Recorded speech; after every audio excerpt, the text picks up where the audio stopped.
Hello and welcome to the show. And I'm here with, and I hope I pronounce his name correctly. That's one thing I forgot to ask him, is Dr. Jeremy Gillula. Right on. It's close. That's exact. Yep, that's it. All right. Hey, welcome to the show. Thanks so much for coming on and talking about this controversial topic. We're hearing it a lot in the news. And so, first of all, before we get into what it is exactly we're going to be talking about, what is your background to begin with?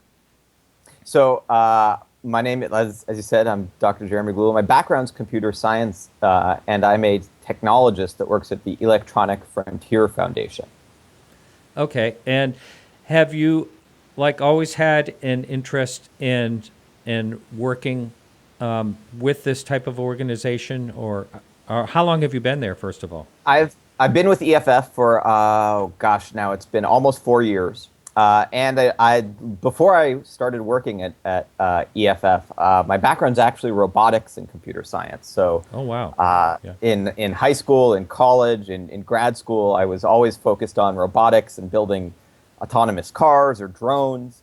But eventually, I realized that all the fancy gadgets and whiz bang technology I can create don't mean anything if there aren't common sense regulations and rules out there, if we don't have politicians that understand this technology. Yeah. And so that's why I ended up joining.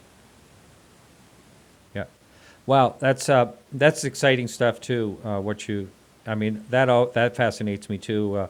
Autonomous cars and where they're going to go. I have a late model car that has radar, cruise control, and auto dimming lights and lane control and all that, and it's great. I love it, and I can't wait till it advances. But that's for another show. Yep, that's another thing. For right now, I would like to. I'm going to play a clip that was during a live interaction with John Legere. He is the CEO of T-Mobile. I'm going to play this clip right here for everyone to hear. Hang on. So what BingeOn does, it includes a proprietary technology, and what the technology does is not only detect the video stream, but select the appropriate bit rate to optimize to the mobile device. That's part A of my answer. Part B of my answer is, who the fuck are you anyway, EFF? Why are you stirring up so much trouble, and who pays you? All right, so that was it. And he says, who the F are you? Who is Electronic Frontier Foundation? So we are a digital civil liberties nonprofit. So we're a nonprofit organization. We're a weird combination of technologists like myself, who, as well as we've got activists and lawyers. And basically we work together to make sure that the internet stays open and free, that you don't get bad laws that govern the internet, that we maintain our privacy online. We work on other issues like patent law, so copyright trolling, that sort of thing. We basically, if it comes to civil liberties or civil rights or privacy and technology, it's something that we work on. Now, the one thing that I can't understand is how do you control something or regulate something that is worldwide? Yeah, that's a good question. And a big part of what we do is trying to convince governments worldwide that you cannot control something so I should probably start by saying, just throwing the disclaimer out there, I am not a lawyer, because a lot of people who work at EFF are lawyers, but I am not. So nothing I say is even close to legal advice or legal opinions. But there's Canada, for example, recently had a court, basically the Canadian equivalent of the Supreme Court, ruled that they could order Google to censor certain search results worldwide. So no matter where you're searching from, no matter what country, because Canada thinks that their law is supreme, they should be able to do that. And of course, that's a ridiculous idea, because why should Canadian law affect what people in the U.S. can search for, or vice versa? And we see that all over the world. In Europe, there's this thing called the right to be forgotten, where companies are supposed to censor certain results, and governments in Europe are trying to argue that it should extend no matter where someone is searching from, and it's kind of silly. Yeah, I spent some time in Russia this year, and I just came from Canada yesterday, actually. And so I noticed there's geoblocking, and in certain websites. And how does that work? I can't understand how that works. So basically, the way it works is when you're accessing a website, that website knows what your IP address is. So this is the address given to your computer. Basically, it's kind of like the imperfect analogy is that it's like your address, your like postal address, but in terms of the internet. It's a bad analogy because you move around, your computer might end up having different, IP addresses depending on whether you're connecting from home or from work or from a coffee shop, from an airport.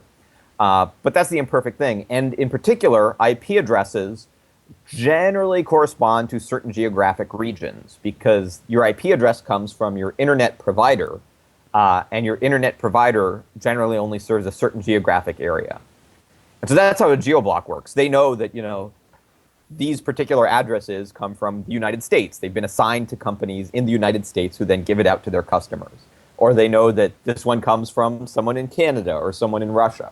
And so then the website that's doing the geoblocking, or if they've subscribed to a service that'll help do it for them, they say, these are the certain regions, these are certain countries where we can or cannot show certain results. And then those services know, okay, when you connected to us, that's what IP address you came from. So, okay, now, so I was under the misconception, and it's only because I'm not tech savvy in any type of way, but I was under the misconception that an IP address was linked to a computer, but it's not. It's linked to where it connects from? Yeah, exactly. So, my laptop, I take it to work, and I go to Google. Google will see an entirely different IP address than when I connect from home. And it's the same thing with your smartphone. If you're connecting over Wi-Fi, it'll be a different IP address than when you turn off the Wi-Fi and you're connecting on your provider's network. So it just changes depending on, it is about the connection that you're connecting through. I see. Okay, so the elephant in the living room here is net neutrality, and it's very confusing. What I want to talk about is tonight is what net neutrality, first of all, is, and the best way you can explain it. And then, second of all, what would happen if all the regulations against that right now are holding it back that can destroy net neutrality? I want to talk about what would happen if that, if they were rolled back. So what is net neutrality? So, I've seen various definitions, and, there's, really boring definitions about, like, an internet provider must not interfere with lawful traffic between the user and the user's choice of destination or something like that. For me, I just sort of ignore all these sort of boring definitions, and I say, for me, net neutrality means that my internet provider, so the company that I'm paying money to get on the internet, shouldn't mess with my traffic. They shouldn't futz with it in any way. So that means that if I'm sending, if I'm trying to stream video, that they shouldn't be throttling that video. At least, and there's sort of this little asterisk there, they shouldn't be doing it unless I ask them to do it on my behalf, right? Like if I'm a parent and I want my internet provider to do some sort of parental filtering, that's fine. If I'm asking them to do it, that's a different story. But absent that consent, it basically means that your internet provider shouldn't be interfering in what you do online. They shouldn't be snooping through what you do online.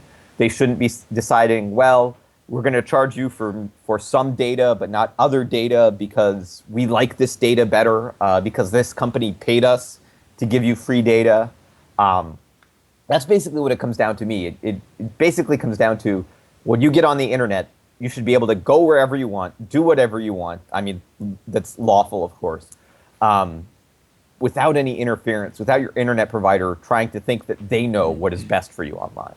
Okay, and so how does that also play out to someone like me that I have a small website, doesn't get a huge amount of traffic? I have one website that gets a good amount of traffic, maybe 100,000, visitors a month, something like that. and then I have one that, is in the few thousand. How would that affect a website, or does that not even matter? Totally. So one way that it affects small businesses, people who run their own websites, is if these big corporations start to say, well, we're going to have fast lanes and slow lanes, and they don't like that terminology because it makes it sound bad, but essentially that's what it comes down to. If they say we're going to have fast lanes and slow lanes, then you can imagine that basically if you don't pay them, you're in the slow lane. And so then you have to, for every internet provider whose customers you now want to reach at a reasonable speed, you have to go and pay them a little extra. So, when you set up your website, you're paying someone to host it already, Yep. to connect it to the internet. You're already paying this. And now the internet providers are saying, well, that's well and good. But to, really reach, all of the customers on Comcast or Verizon or AT&T, you have to pay us, the internet provider, too. And it may not be a big amount, but it's going to be how many internet providers are out there, right? There are a few big ones, but there are a whole ton of smaller ones. And if you think to reach the entire world, if every internet provider decided to start playing this, this sort of game, even if the cost isn't significant, the cost in terms of your time and your effort to do this would be huge. And so that's one of the roadblocks that net neutrality could introduce. Now, if you ask the big providers, they'll say, well, we're never going to do this. This isn't our plan. And so from a small business perspective, as long as they keep their word, that's probably fine. The scarier part is what customers can do, what you and I can do as people who get online on the internet. We have to go through. I don't know how many choices you have where you live, but if I want fast internet, I basically have one choice, and I live in a major metropolitan area. Like I could choose cable or DSL. That's it. One or the other, and that's all my choices. There are a few places that are lucky. If you live in downtown San Francisco, you have some pretty good choices. If you live in, the DC area, you might have 3 choices. But more or less, you're stuck with 1, maybe 2. And if those companies decide to start saying that, well, some traffic is going to be faster than others, or we're going to charge you for some data but not others, you don't really have a choice. So if, even though, take to me, what is personally a scary example. So I'm a big Star Trek fan. Ah, right. I'm unabashedly a nerd and a Trekkie. And the new Star Trek show is only available on CBS's online platform. Now, Comcast, on the other hand, is jointly owned with NBC.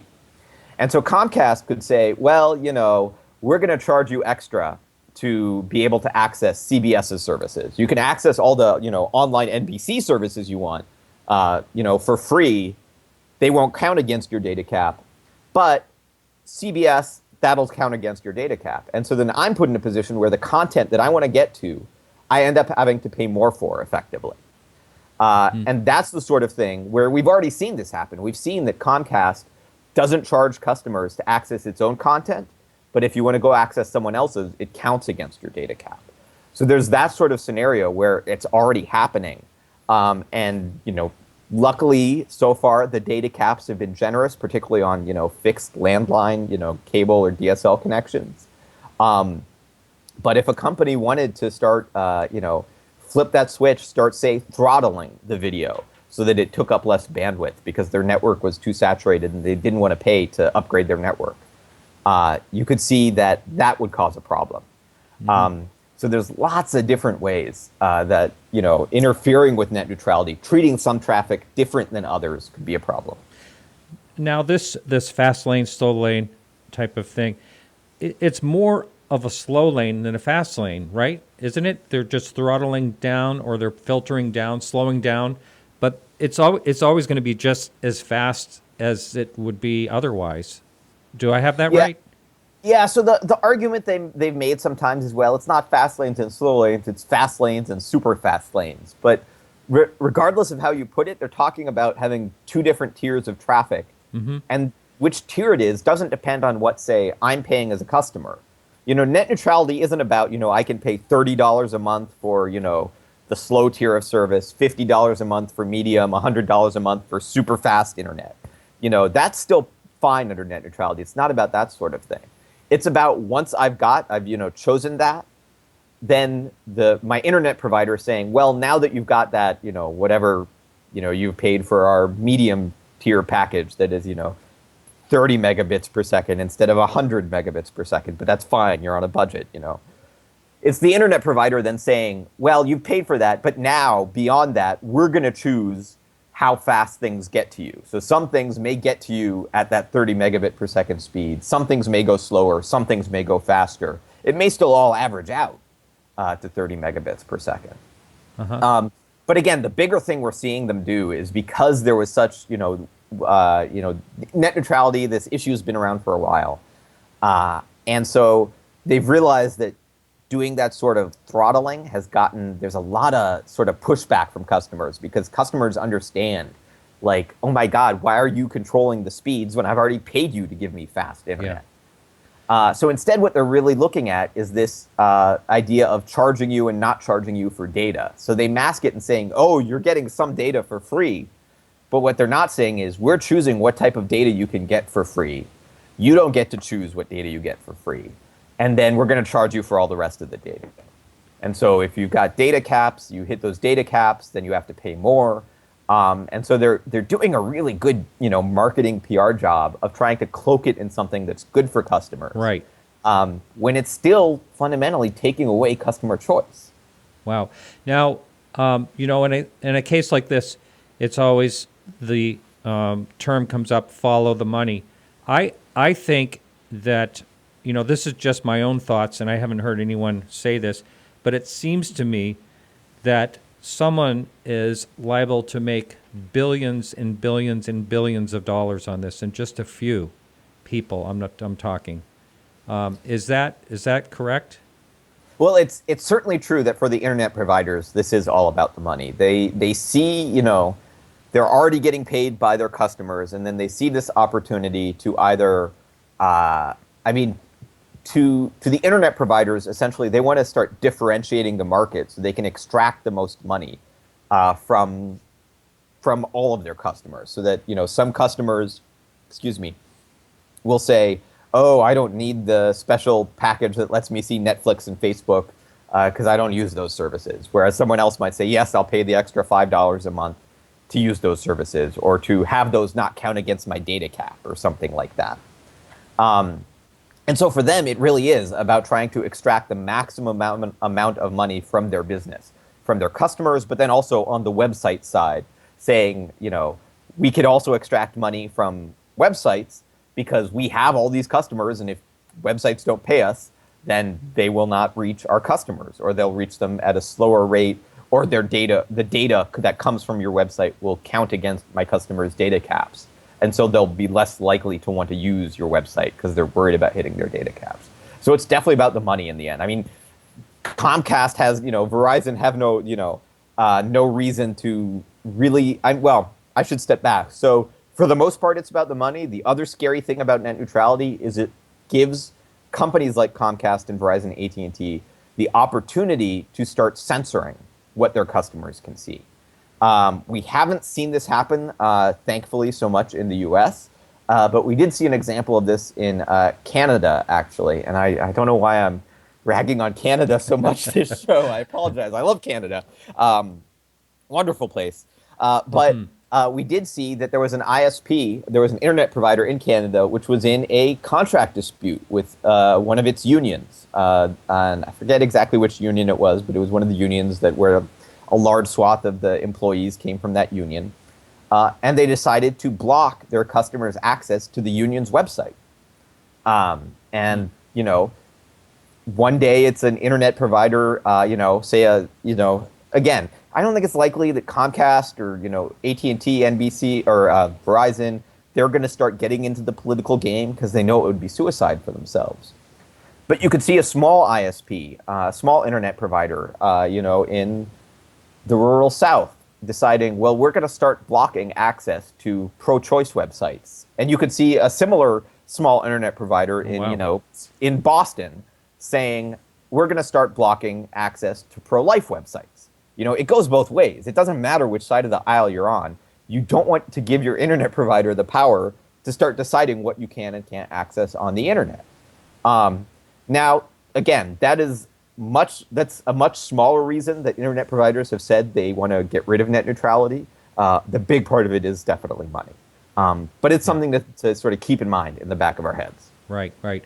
About 2010, I don't know if you know this gentleman. Do you happen to know Dan Carlin? He does a show called Common Sense on. Don't off the top of my head. No. And okay. Anyway, he has a real popular. He has it's up in the top 10, I think. It's called Hardcore History. He goes deep into history and things that happen in history as well. So he has one of the top websites. I interviewed him back in 2010. And I remember he was, all the way back then, he was talking about net neutrality and if it was rolled back and the changes. And basically, he said to me during the show that he said, someone like us, if we go to upload a podcast, well, our listeners won't be able to listen to it for a couple of days. Is that something also? Can it affect something like that?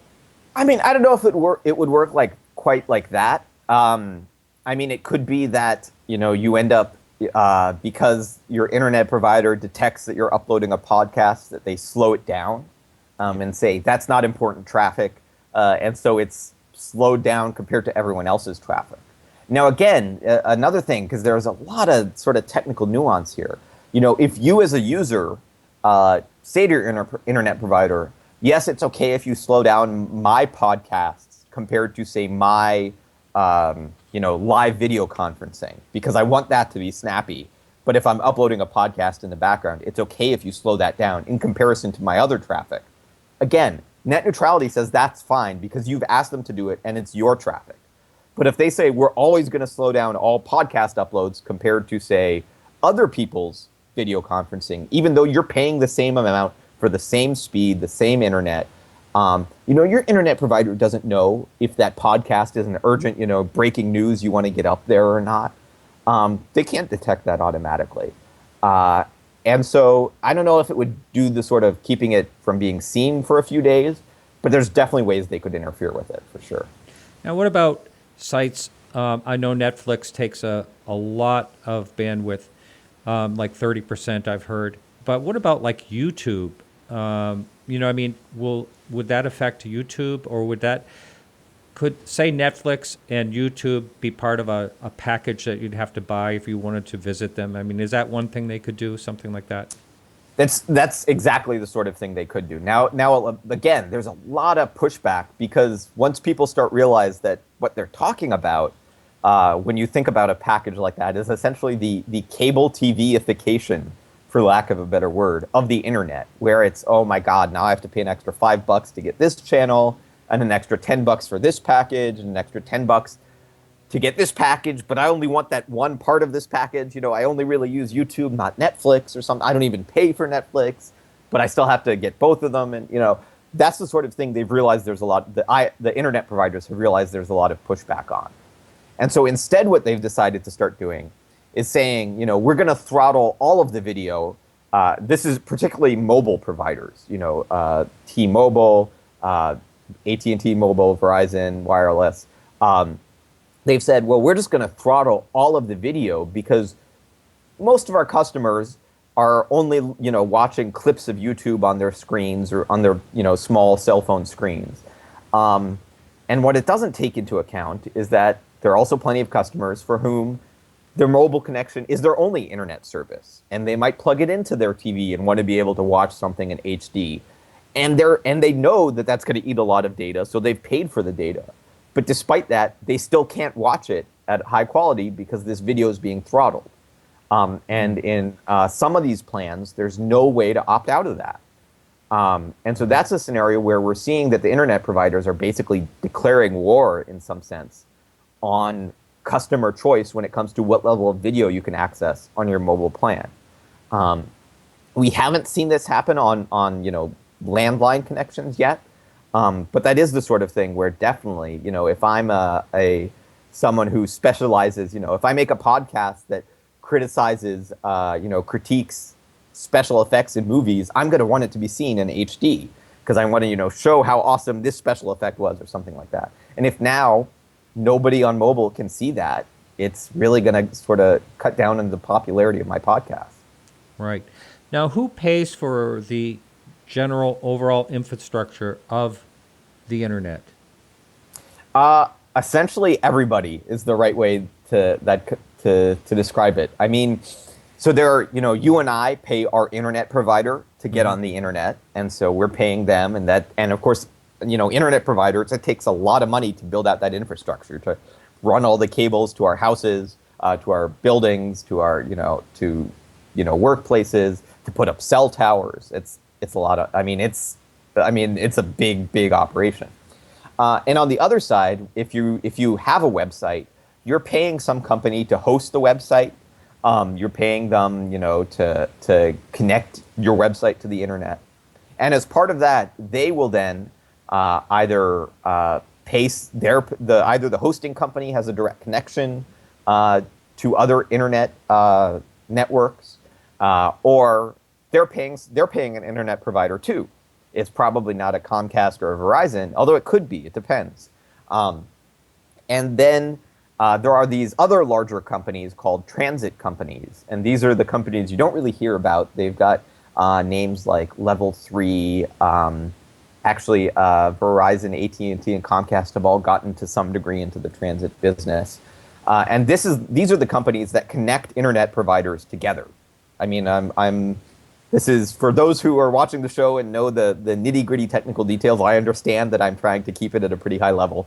And then, so when a company like Comcast or someone else wants to get online, sometimes, depending on the size of the company, they will either pay for access, or they'll do it in a settlement-free way, which means that they'll agree with one of these transit companies that we won't pay you to connect to our customers, but also you don't have to pay us. And so that way, we'll just exchange the internet traffic without paying each other.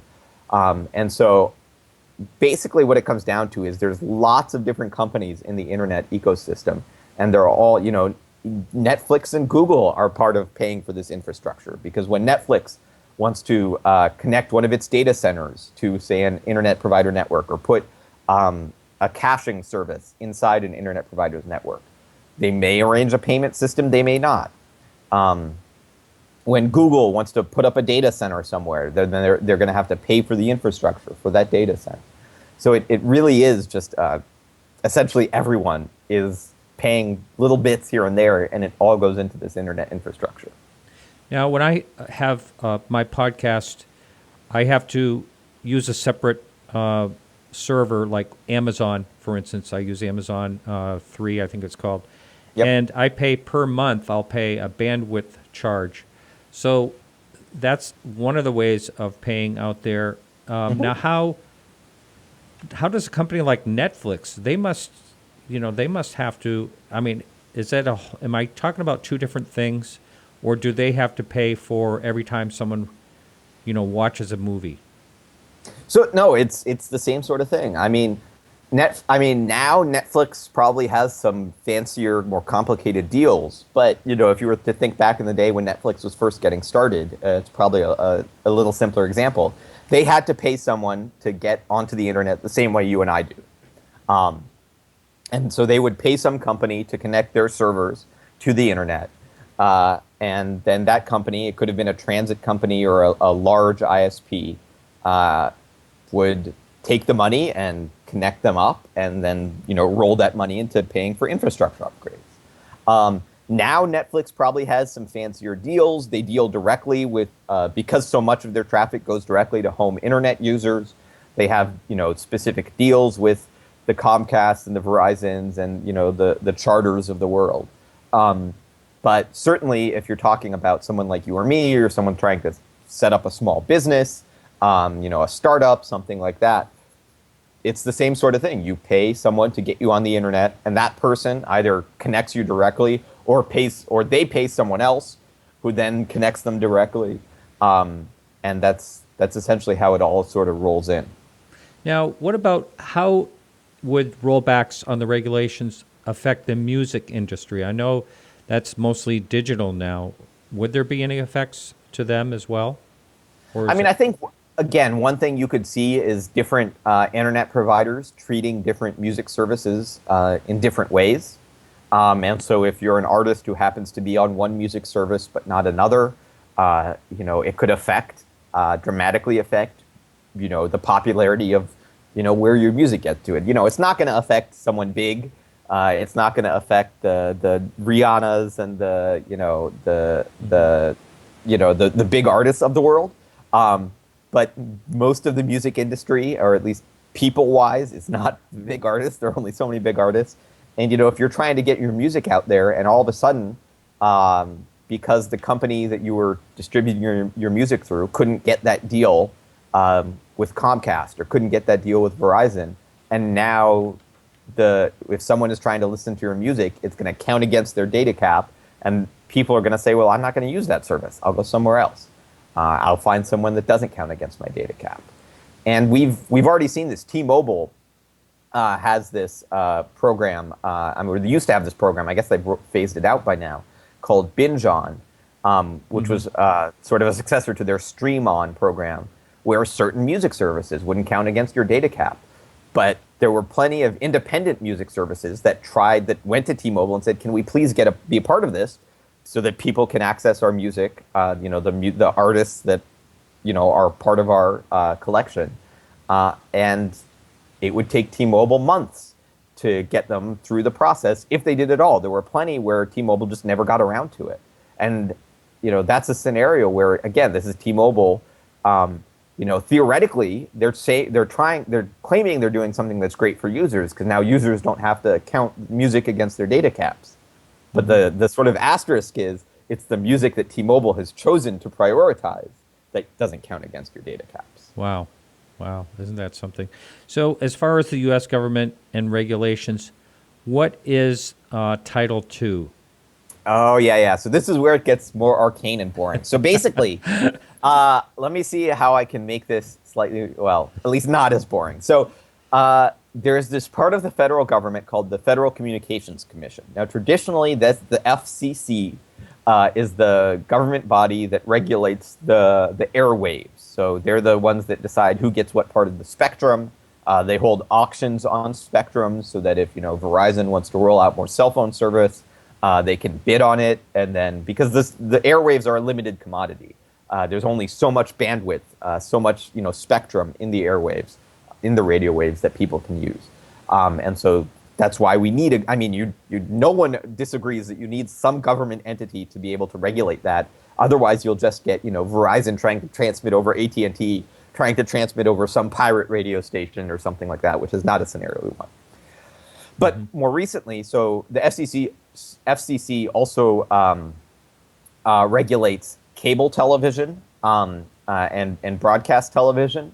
That's why if when there was whatever it was, the Super Bowl halftime show, issue with Janet Jackson several years back. I knew you were gonna say everyone that. wrote complaints to the FCC, because it's the obscenity of whatever. So, but the other thing the FCC does, or has started to look into, basically they regulate telecommunications providers. So they also regulate the regular old telephone networks. And basically the FCC is supposed to regulate telecommunications providers. They're supposed to be what's called common carriers, which means that they accept traffic from anyone, and they, basically you give them the money, they carry the traffic. That's what a common carrier means. It means they don't look at and say, well, we like you or we don't like you, or we're giving, special packages to these types of people, but not those types of people, these types of companies, but not those types of companies.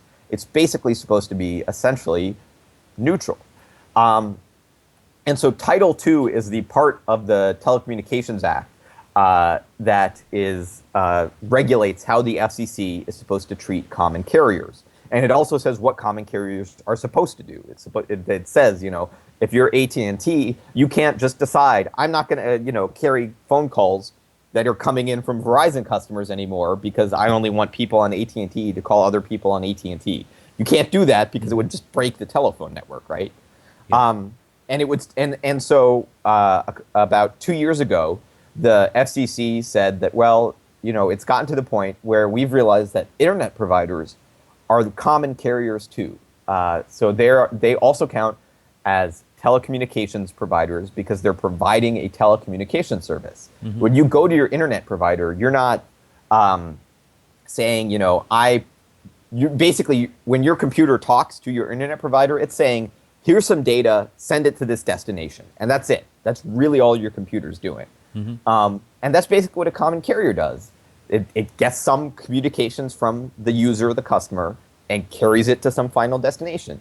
And then maybe carries some reply data back.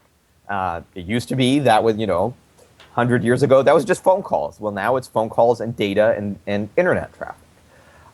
So that's basically when you hear people talking about Title II versus Title I. Title I regulates what's called information services. So this, if you think about it, information services are more like what the bulletin board systems that people dialed into 25 years ago were back in, before the web even existed. AOL or Prodigy back when they were, brand new in the mid-90s probably counted as information systems because they didn't just, their selling points essentially were, look, we have all this content that is only for subscribers to our network, only for AOL subscribers. If you remember back in the day, if you wanted to get on AOL chat rooms or you wanted to look at AOL would have articles, certain features, games that you could play only if you subscribe to AOL. If you subscribe to CompuServe, you couldn't get to that sort of stuff. And that's essentially what happened was because that's what internet providers evolved out of, they were for a very long time regulated as these information services because they were essentially in the service of providing information to users. But then when the internet came around and the web became big and people stopped using their internet provider stuff. I mean, what internet provider do you know of that is still providing, specific functionality or, chat rooms that people really use on a wide scale? It's just not how the internet works anymore. Now, your internet provider is someone you pay to get to the rest of the internet. Right. So that's what Title II is about. Oh, okay. Now, we have a chat room question. This person wants to know, will the FCC ever regulate YouTube at one point? So the chances of that are pretty unlikely. Certainly, that's the sort of thing that if it got to that point, that's a line that EFF would draw in the sand and say, no. It's one thing to be talking about, how, because there isn't a lot of customer choice, how people can get online in the first place and make sure they're free to do what they want online. But the FCC is not likely to regulate YouTube. They'd have a hard time justifying that as within the scope of their authority. You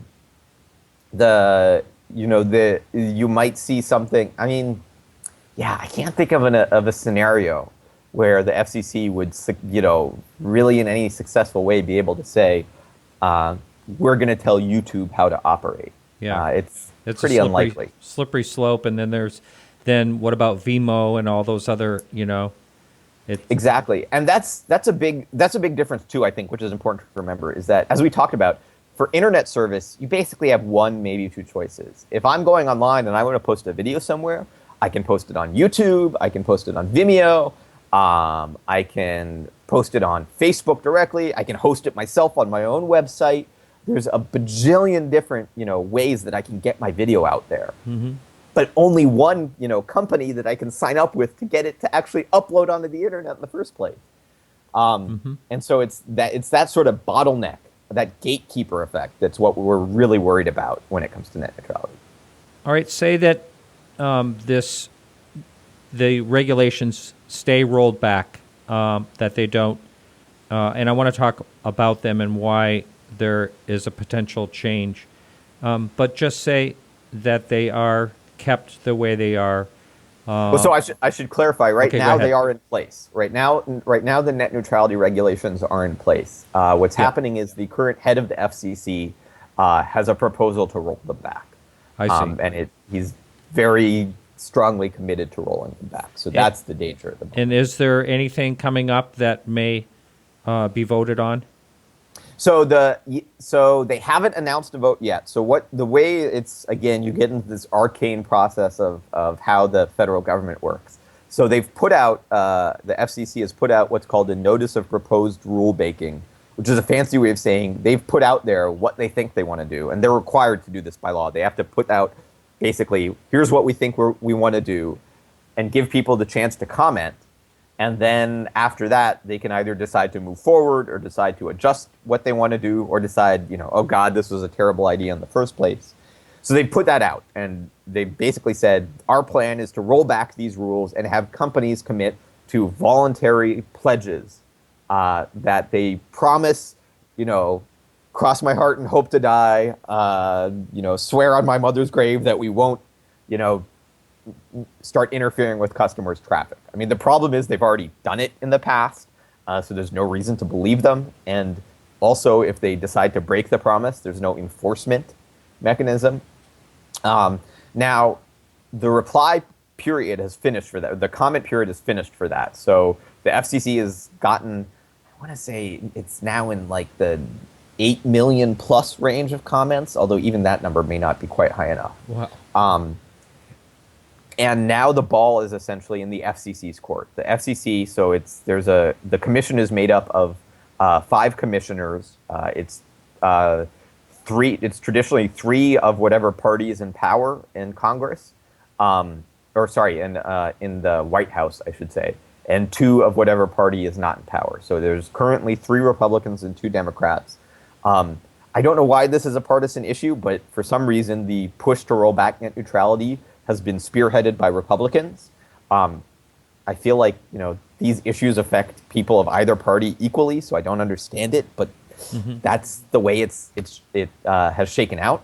So it is a Republican FCC that has been pushing this, and they haven't scheduled a vote yet, but it could happen. They could schedule a vote at any time, and it would be a vote in the FCC. So this is a situation where it's out of Congress's hands unless Congress were to go ahead and pass a new law that said, actually, FCC, this is the new law that says this is what you must do. And the chances of that happening are pretty low, unfortunately. Now, okay, so what about the future, though? I mean, there should be no unrest in watching what happens with net neutrality from administration to administration. That's kind of the disturbing part in some sense is that, so we had these net neutrality regulations. They were passed under the Obama administration. So they're passed under a Democratic administration. Now there's a Republican in power in the White House. And so now it seems like they're going to get repealed. But it seems kind of silly for this to bounce every 4 or 8 years, and companies, I mean, even the internet providers, as much as they want to roll back net neutrality, they're also not going to want to play this game where every 4 years they have to, or every 8 years, depending on, re-elections, they have to do this dance to try and get net neutrality rolled back or fight it off from being, put in place again. I mean, it's really not the right way to run the country. And so, it's a scenario where, in the end, to be perfectly honest, Congress covering this in law instead of leaving it to the not whim, but the choice of whoever's in the White House isn't the right way to do it. Really, Congress should pass a law. It's so difficult for Congress to do anything these days, given the partisan divides in Washington, that it just doesn't seem like it's going to happen. But, in a perfect world, that's what we would want. We would want Congress to say net neutrality is the law of the land. These are the simple basic rules. Don't block traffic. Don't throttle traffic.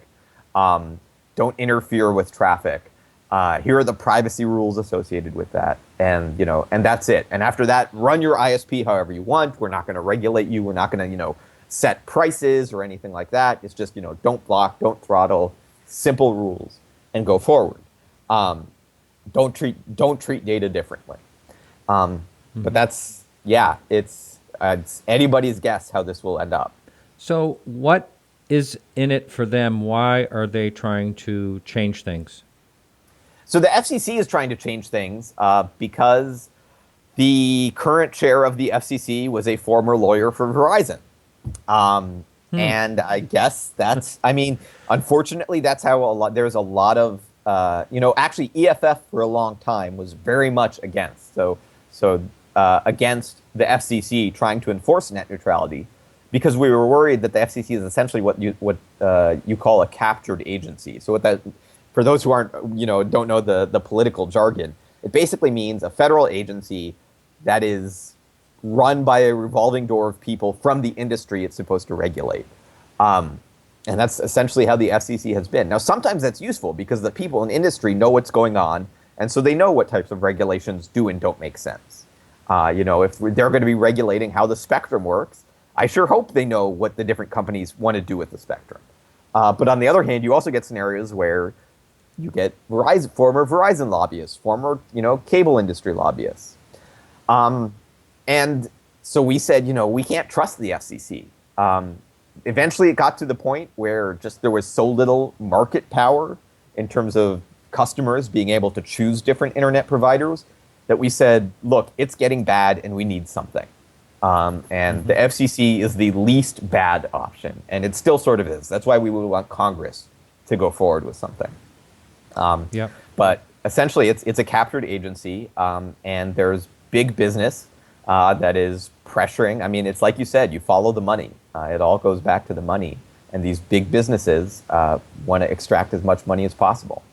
Now, my son and I were talking about this quite a few months ago, and he said that before the regulations that Obama administration put in place, there was a good example of what can happen. Do you know what he's talking about?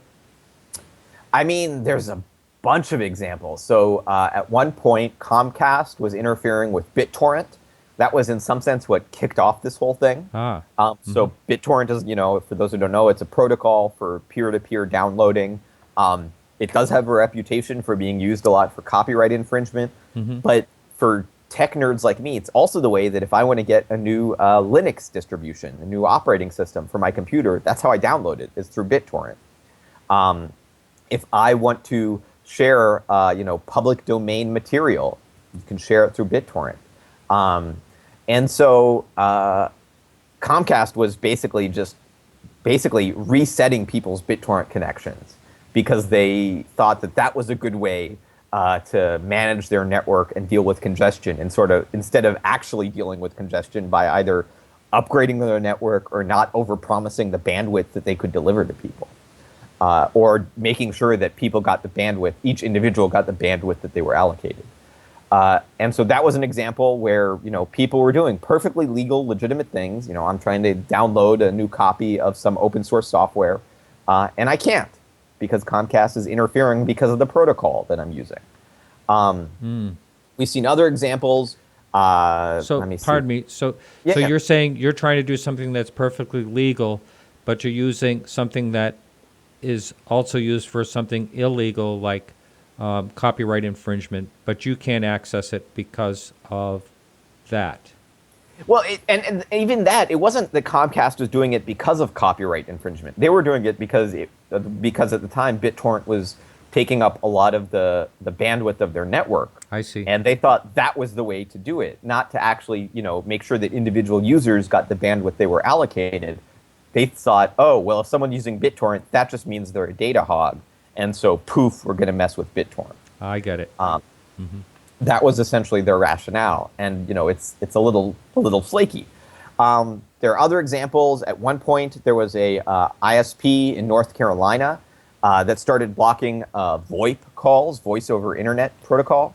So if you used something like Skype at the time for your home phone system because you didn't want to pay, if you just couldn't do it. They just block you. There's been examples where, what's a good one? For a while, AT&T wouldn't allow people to use FaceTime on their iPhones. But, other networks had no problems with it, so it clearly wasn't a technical issue. Let me see, what else have we got? In the past, companies have hijacked when people did searches online.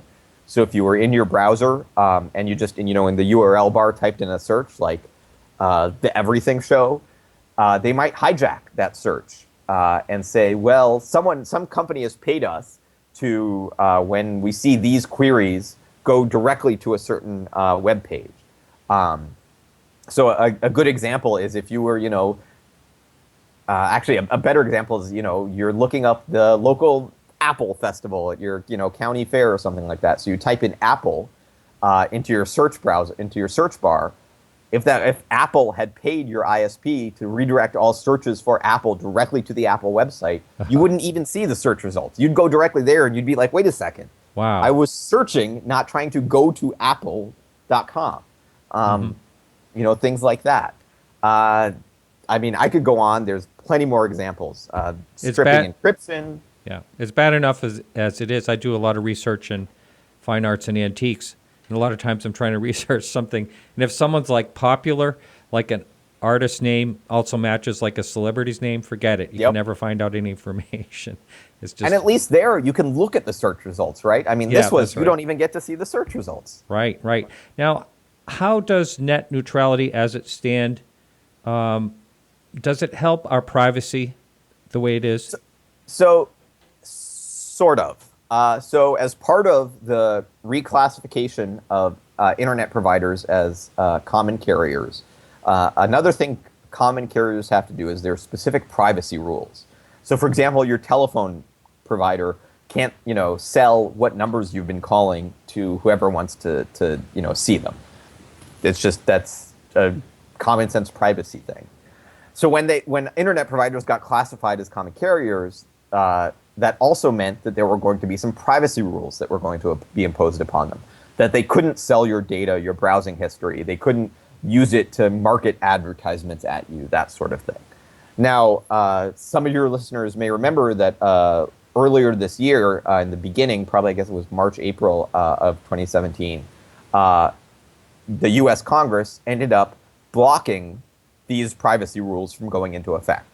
So the FCC had written some privacy rules that came along with this reclassification that was necessary to get net neutrality. But Congress said, no, actually, I think that companies can do whatever they want with your data, internet providers can do whatever they want with your data, so you don't get these privacy protections when it comes to your internet browser. So in that sense, we could have had better privacy protections as sort of a side effect of getting net neutrality enshrined into the federal regulations, but we didn't. And again, for some reason, it became a partisan issue. It was entirely a Republican, it was an entirely party line vote, with the exception of a few Republicans in the House who voted against it. But all the Republican senators voted to kill these privacy rules. All the Democratic senators voted to keep them. Again, for reasons I don't understand. I imagine both Republicans and Democrats like privacy. It seems like it's money no-brainer again, to me. I'm sure. But I guess that's what it comes down to. No, so if someone like myself or yourself wants to have privacy from the your internet provider, how do you go about doing that? So there's a couple ways. There's various tools you can use online. EFF actually makes a couple of software tools. They're browser extensions that you can install.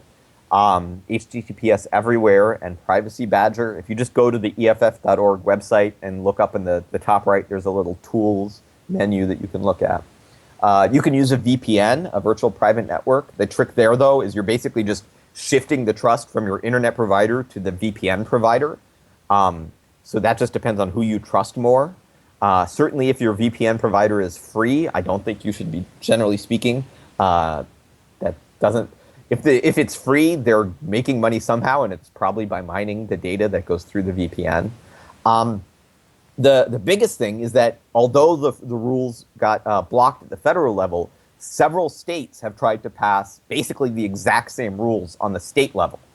And so one thing you could do is, we've seen this in, I want to say, California for sure. I think something came up in New York, New Jersey, but also, again, it's both blue states and red states. In Idaho, Montana, I think Iowa, but I'd have to double check.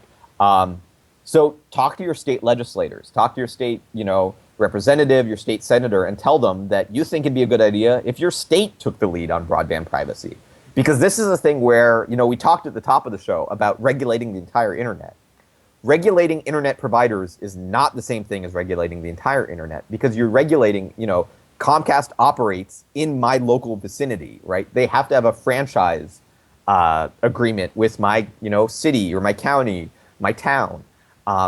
They They have to have a business license to operate in my state because they have customers that they're directly working with in your locality. And so we think this is a area where states can pass laws that say if you want to provide internet service in our state, then because you're doing business with customers who physically live in our state and only with them, then you have to have some privacy protections. So talk to your state legislators. Let them know that you think that you want to maintain your privacy with respect to your internet provider. I've got a question for you. You may or may not be able to answer, but I have a couple of different news apps on my iPhone, and I'm in the process of selling my home. I have it on the market.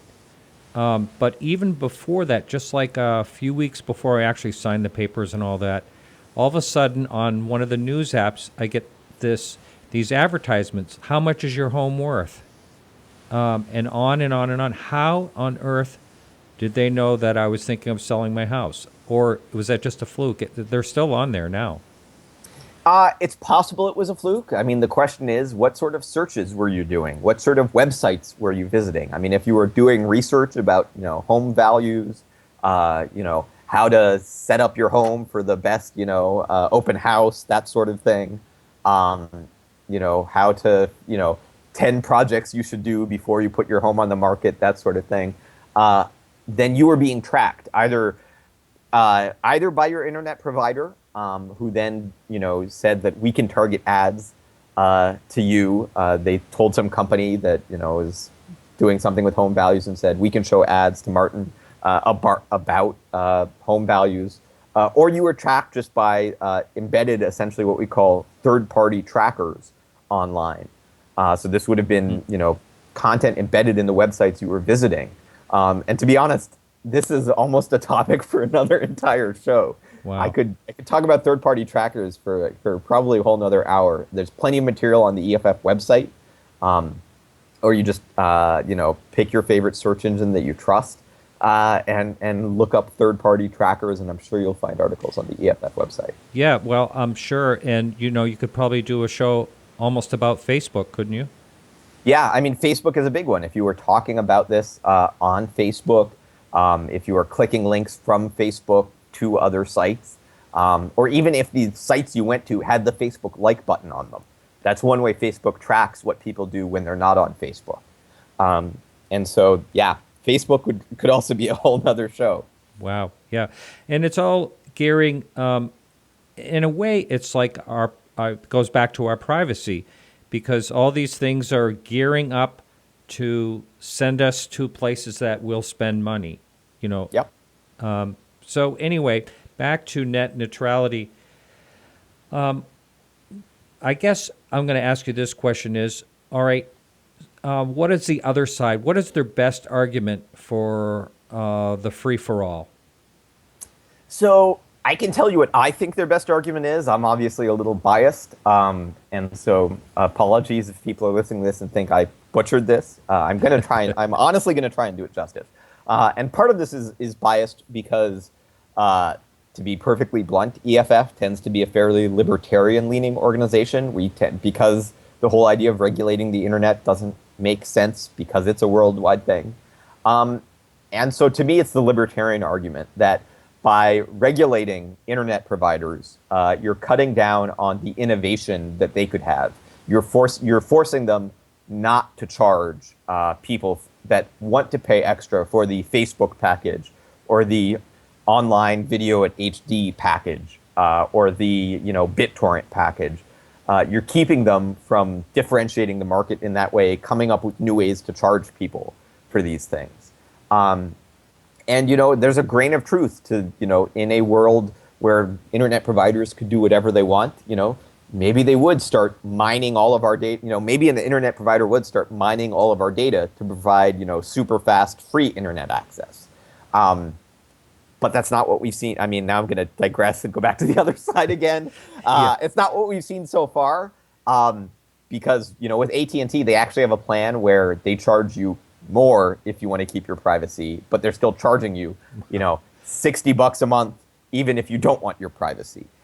So we haven't seen them, really offer, any sort of free service or anything like that. But I think that's their argument, is that it cuts down on. I mean, their argument would be twofold. The other argument is that, oh, we don't need it because we haven't seen any actual, bad things happen. We haven't seen any harms.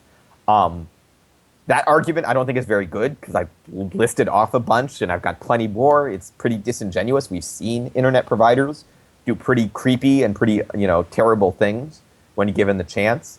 If they were trying to convince me, the libertarian, the argument that you're, restricting what possible innovation internet providers could do would be the one that would have the greatest chance of convincing me. But even then, for me, it's, that may be true, but I don't think you should be charging more for different protocols, because then you may be getting more innovation for internet providers, but you're going to stifle innovation on the, the rest of the internet. You're going to stifle that new startup that wants to use BitTorrent in a really crazy but really awesome way that creates some awesome new, next big app.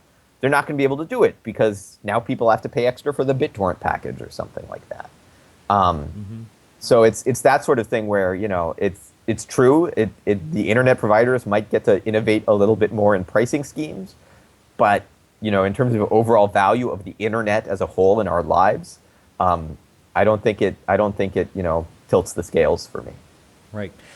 We have absolutely, I'm sure you will agree, or most likely will, we have absolutely have no idea what's going to happen in the future as far as technology and any of this is heading. I mean, it may morph into something that's totally different than what we're using right now. And all this may mean nothing.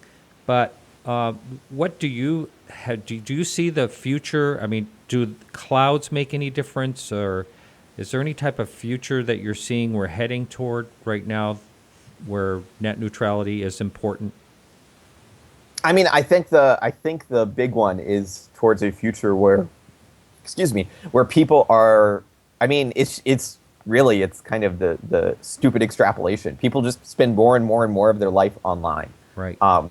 And eventually, as silly as it may sound to some people, we're not going to have broadcast TV, digital or otherwise, anymore. It'll all be on the internet. Yeah. Everything will be on the internet. I'm an early cable cutter myself. Yeah, I mean, five or 6 years now. The vast majority of millennials are, and it's just going to go from there. And it's not because they're replacing it by watching lots of broadcast over the air TV either, right? It's all on the internet. And so that's where, the thing I like to, and I didn't come up with this, so whoever came up with this, if you are listening, let me know. But the saying I've heard is, whatever your most important issue is, net neutrality should be your second one, because it affects how people can communicate online, whether or not internet providers can get in between and censor or choose winners and losers, or play favorites.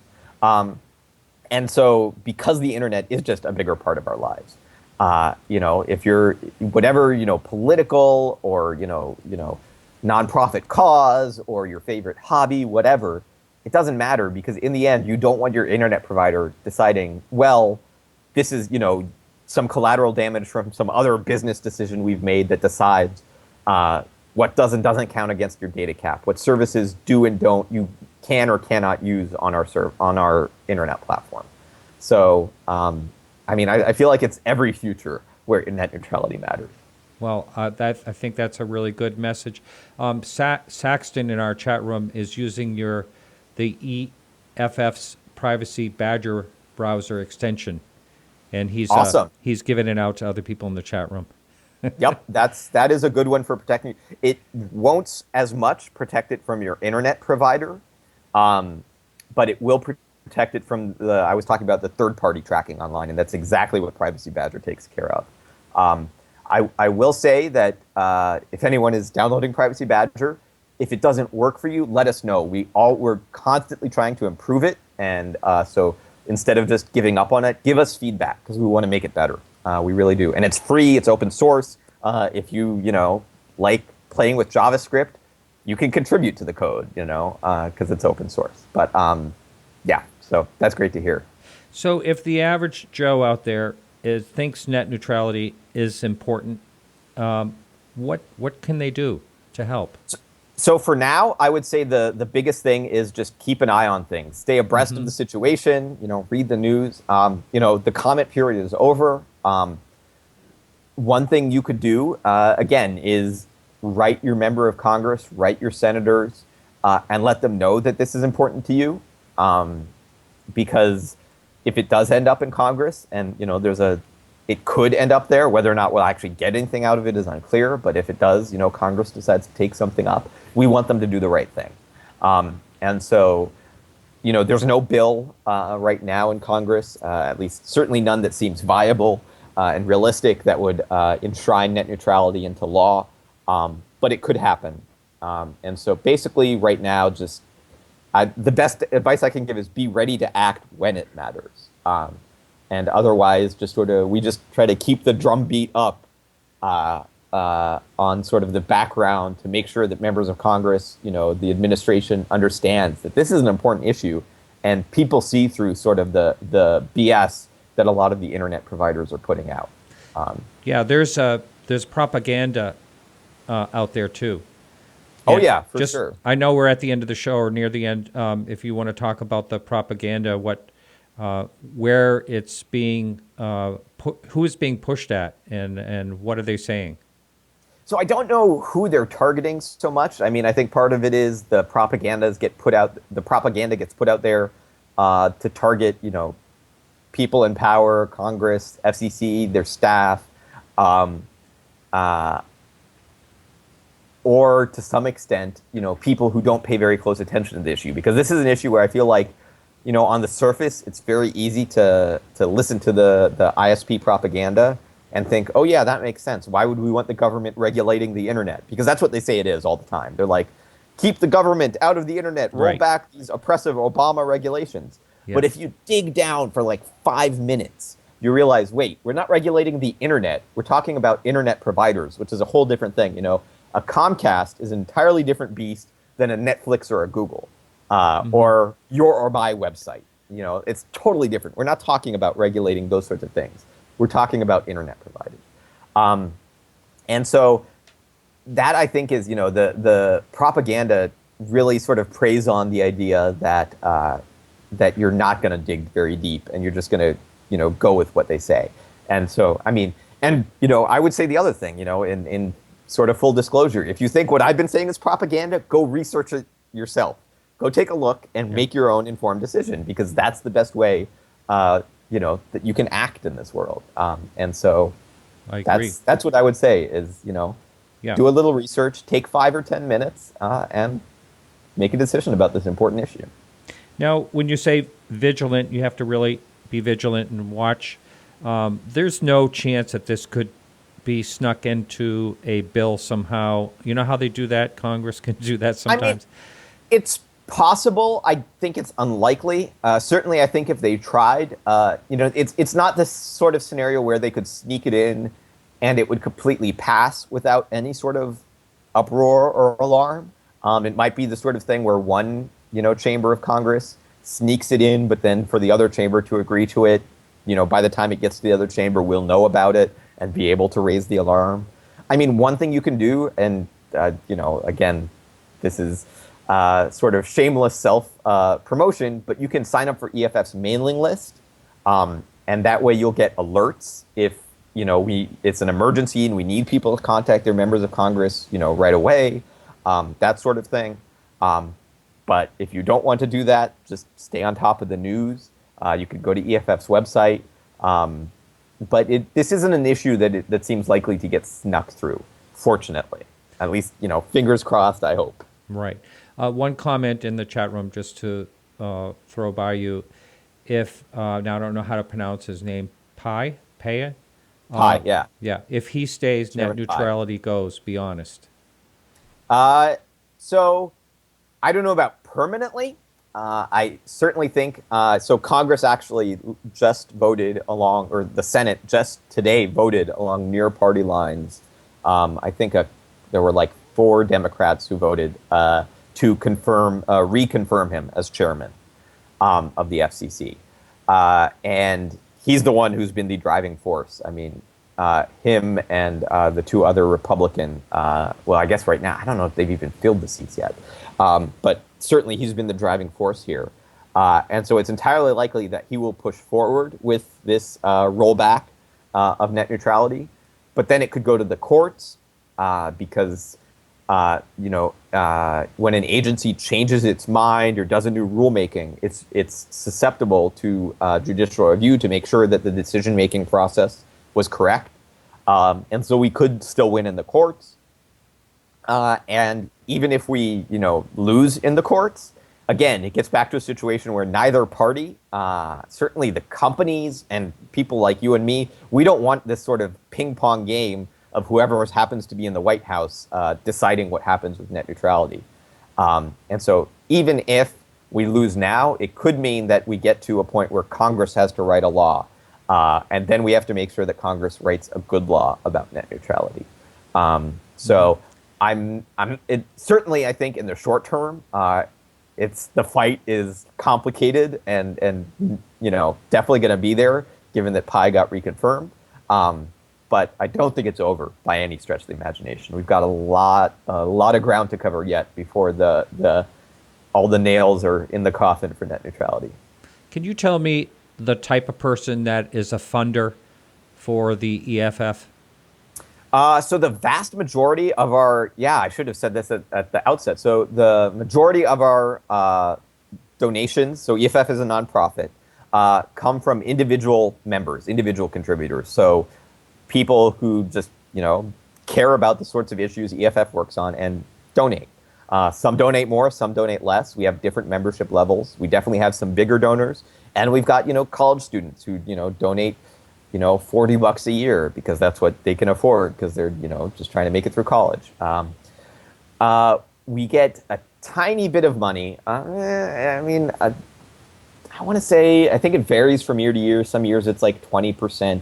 I don't think it's ever much more than that. Usually it's actually quite a bit less from companies, particularly because, the companies don't like to fund us much because we call it how we see it. And sometimes we're praising Google and Facebook because they did something that's good for security. And sometimes we're criticizing them because they did something that's bad for privacy. That's usually how the dichotomy goes. I don't think we've ever had a ISP. Oh, that's not true. So there are some small ISPs, I think, which have donated to EFF in the past. But we've never had a big, Comcast or Verizon donate to us, which is not too surprising. Yeah. But the majority of it, we also sometimes get money through awards in court. So if we do end up taking someone to court, we can get the attorney's fees. Or if there's now it's this complicated thing called cypraise, which are a whole other story. But sometimes if a company basically has violated people's privacy or something like that, the court realizes that sending $2 to every person whose privacy was violated isn't going to do much to better the world, but giving it to an organization or splitting it between an organization like the EFF and EPIC or ACLU or Consumer Watchdog or other organizations that advocate on behalf of consumers would make more sense in a lump sum. So sometimes we get that, but it totally depends on what the court wants to do. And that's usually pardon me. Is that like a class action suit? So yeah, usually there'll be a class action that EFF or these other organizations aren't a part of, but as part of the decision, the company will say, well, instead of giving everyone $2, why don't we donate it to EFF or to ACLU, EPIC, et cetera, all these people all these organizations I just listed, who are sort of privacy watchdogs. And so we get that sometimes, but we never know when that's going to happen. So we don't count on that as part of our budget. What we really count on is getting donations from individual members, individual contributors. We don't take any government money because almost all of the what I've talked about today has been privacy and security with respect to companies. But we do a whole big chunk of EFF's work is suing the government for the government doing things that are against the Constitution, which is a whole nother hour show or several of them at least. So we don't take money directly from the government. Not from the NSA, no. Not from the NSA. it's almost all individual contributors. Well, Right. or the majority. Yeah. And if you're curious, our financials are on our website. You can go look it up. They're in our annual report. Usually, I apologize, they're delayed about a year because it takes, the way the fiscal year works and getting stuff together. And, we only have, again, we're mostly focused on doing the good stuff. And so we only have like 2 people who work on the finances on the back end and putting those things together. So apologies that it's a little delayed. But you can also look up that for yourself on our website. And that's EFF.org, right? That's it. Yep. Yeah. EFF.org. That's Pretty a simple. great little domain name. Well, thank you so much. It's been a real pleasure. And as someone mentioned in the chat room, they loved your enthusiasm. I agree.